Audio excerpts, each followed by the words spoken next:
Breaking news. Rising soccer star Kinsley Rowan just signed the biggest endorsement deal of her career. And the real scandal? It's not the money. It's not the performance bonuses. It's me. Because I'm her agent. And I'm also her girlfriend.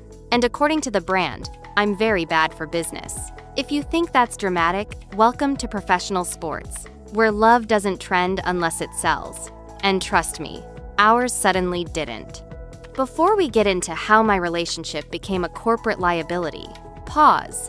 If you love messy sports drama, complicated relationships, and business betrayals with a little humor, hit like and subscribe, because this story, it escalates faster than a playoff overtime. And I promise you, by the end of this, you're going to pick a side, probably not mine. My name is Harper Vale. I negotiate contracts for elite athletes. I speak fluent endorsement clauses, performance incentives, and brand morality standards. I do not, however, speak fluent hide your girlfriend for profit, but apparently, I was about to learn. Kinsley Rowan, my client, my partner of 4 years, and the most stubborn striker in women's professional soccer, didn't even want an agent when we met. She said agents were glorified email senders. I married that insult by negotiating her rookie contract 2 months later. We kept it professional, mostly. I negotiated deals. She scored goals. We celebrated with late-night pizza and strategic discussions that somehow always ended with us debating who loved who more. It was chaotic. It was perfect. Then came Titan X Athletics, massive global brand, clean image, family-friendly. The kind of company that sponsors halftime shows with children holding balloons. They wanted Kinsley as the face of their new campaign. Power, precision, traditional values. That last phrase? I should have heard the alarm bells. $5 million, performance bonuses, international billboards. A signature cleat line. It was the kind of deal that turns athletes into household names. I watched Kinsley try to act calm. She failed. Her leg was bouncing under the table like she'd had 6 energy drinks. Then the marketing director smiled, the kind of smile that says, "There's a catch." He slid an addendum across the table. "For branding alignment," he said casually, "we'll need to position Kinsley in a traditional romantic narrative." Translation? She needed a public boyfriend. Not a scandal, not an affair. A boyfriend. Preferably tall, preferably charming, preferably photogenic enough to sell sneakers to suburban dads. I laughed, because sometimes when capitalism slaps you, you giggle before you scream. "That won't work," I said politely. Kinsley is in a committed relationship. Silence fell over the room, like someone muted reality. The director folded his hands. Of course, we respect that. But the public narrative doesn't need specifics. Oh no. They weren't asking her to date a man. They were asking her to pretend to. Kinsley squeezed my knee under the table. Hard. That was her signal for, "Don't explode." I translated it to, "Explode later." I went into agent mode. Calm voice. Controlled breathing. If this clause affects my client's personal life or reputation, we'll need to renegotiate compensation. Yes, I absolutely tried to monetize the audacity. The director didn't blink. If the image strategy isn't aligned, we may reconsider the deal. Translation? $5 million just became conditional. On the drive home, neither of us spoke. The city lights blurred past the windshield. I kept thinking about how many girls would kill for this opportunity. I kept thinking about how unfair it felt that loving me might cost her everything she worked for. Kinsley finally broke the silence. "It's just pretend." 2 words. 2 tiny words that somehow weighed $5 million. Pretend becomes headlines, I said. Headlines become expectations. Expectations become contracts. I wasn't jealous. I was strategic. Mostly. She sighed. "You built my career, Harper. I don't want to lose this because of us." That hurt. Not because she was wrong, but because she sounded scared. I joked to lighten it. "So what? We hold casting auditions? Seeking temporary boyfriend. Must smile convincingly." She laughed. I laughed. We were both very bad at pretending this was funny. The next morning, Titan X sent over a shortlist. They already had candidates. Influencers. Athletes. One was a retired swimmer with perfect teeth and zero personality. They had planned this. That's when I realized something terrifying. If I refused, she'd look difficult. If I agreed, I'd look invisible. And in this industry, invisibility is the fastest way to lose control. Titan X scheduled a press teaser shoot for Friday. They didn't ask if we accepted the clause. They assumed we would. And Kinsley looked at me that night and said, "What if we try it? Just for a month?" That was the moment I knew this wasn't just about a fake boyfriend. It was about whether our love could survive being edited for branding. The fake boyfriend's name was Nolan Pierce, former Olympic swimmer.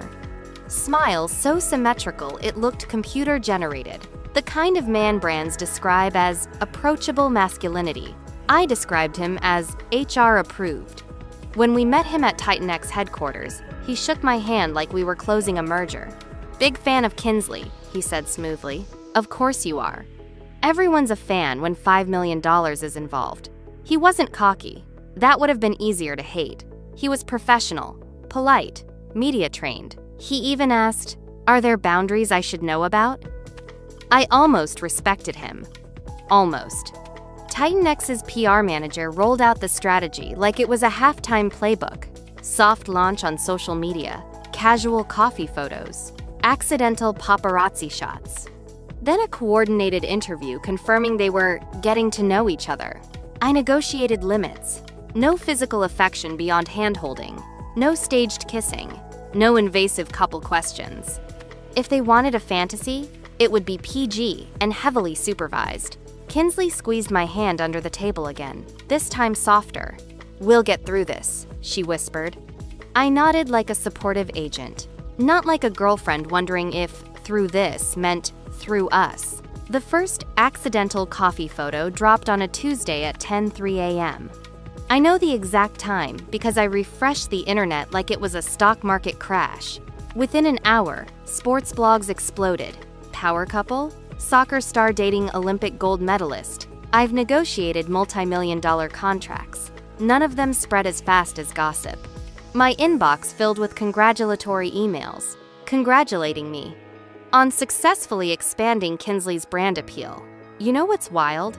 They weren't wrong. Engagement numbers doubled overnight.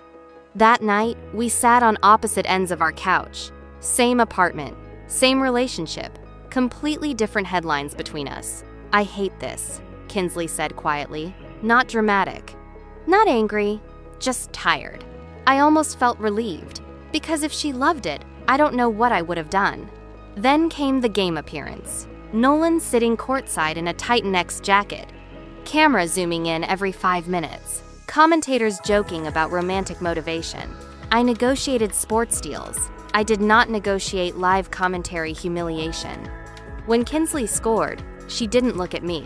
She looked toward the section Nolan was sitting in, just for a second, just enough for the cameras. It was strategic. I knew it was strategic. But logic doesn't cancel emotion. It just argues with it. After the game, reporters asked about relationship chemistry. Nolan handled it flawlessly. "We're enjoying getting to know each other," he said with a charming shrug. I wanted to invoice him for emotional damages. Backstage, he turned to me and said quietly, "You okay?" That annoyed me more than anything else, because he sounded sincere. "I'm her agent," I replied smoothly. "I'm always okay." He gave me a look that said he didn't fully believe that. The next week, Titan X pushed for a couples interview segment on a late-night sports show.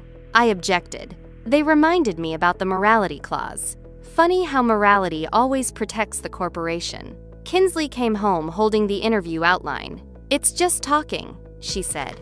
"Nothing personal." The outline included, "How did you two meet?" That's personal. That's extremely personal when the answer is fake. We practiced answers. Scripted smiles. Rehearsed laughter. At one point, Nolan suggested a cute meet story involving a charity swim event. I almost choked on my iced tea. Creativity was not the problem. Reality was. The night before the interview, Kinsley crawled into bed beside me and whispered, "Tell me this won't change us." I wanted to promise. I wanted to guarantee that $5 million wouldn't rewrite 4 years. But contracts don't come with emotional refunds. The live show aired at 8 p.m. sharp. Cameras rolled. Audience cheered. The host grinned and asked, "So Nolan, when did you realize Kinsley was the one?" And that's when Nolan hesitated, just for half a second. Long enough for me to realize he was about to say something unscripted. That half-second pause on live television felt longer than overtime in a championship final. Nolan blinked. The host leaned forward. The audience waited, and somewhere backstage, I stopped breathing. Then he smiled, but not the rehearsed one, the real one. "I realized she was special," he said carefully, "when I saw how fiercely loyal she is to the people she loves."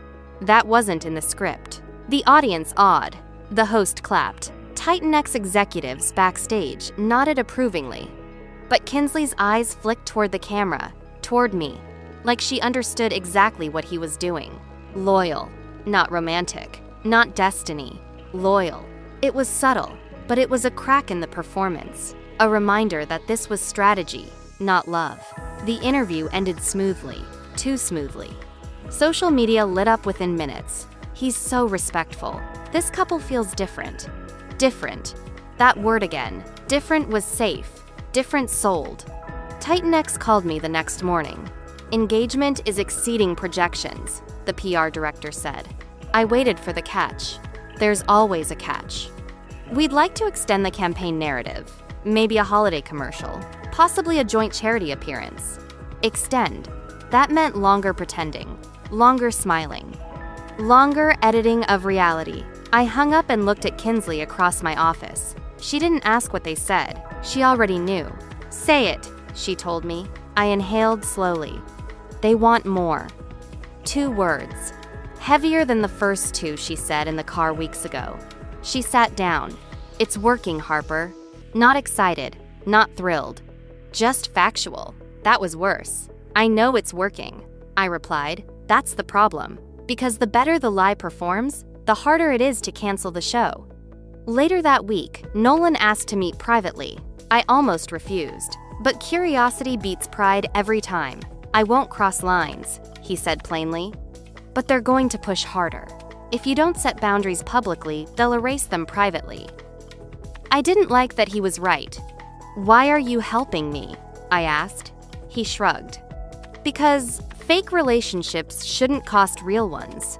For a man hired to play a role, that was unexpectedly honest. That night, Kinsley and I didn't argue. We didn't joke. We just sat on the balcony overlooking the city, like 2 teammates reviewing a losing game. "I don't want to hide you," she finally said. "No cameras. No contracts. Just truth." And suddenly the money sounded smaller. "You're not hiding me," I said softly. "You're surviving the industry." But survival and compromise look very similar from the outside. The next Titan X strategy meeting was tense. I brought data. Engagement spikes were stabilizing. Public interest didn't depend on romance anymore. It depended on performance. Let the brand focus on athletic excellence, I argued, not personal narrative. Silence again. Corporate silence, the most dangerous kind. They countered with a subtle threat. "We expect continued alignment with campaign tone." Alignment, code for "don't disrupt the fantasy." That afternoon, Kinsley posted something without telling me. Just a simple photo, no caption, just her on the field after practice. Sweat, grass stains, no Nolan. It went viral. Not because of romance, because of respect. Comments flooded in about her dedication, her talent, her focus. The narrative shifted, slightly, but enough. Titan X noticed. "We may recalibrate messaging," they emailed cautiously. Corporate language for, "we're adjusting because the numbers say so." The fake boyfriend appearances quietly slowed. Interviews shifted back to performance talk. Nolan returned to being an Olympian instead of a storyline. And somehow, without a dramatic announcement, the romance narrative faded. One evening, after a game she won in overtime, Kinsley ran straight past the VIP section, straight past the cameras, straight into my arms in the tunnel where no sponsors were waiting. And for the first time in weeks, nothing about it was strategic.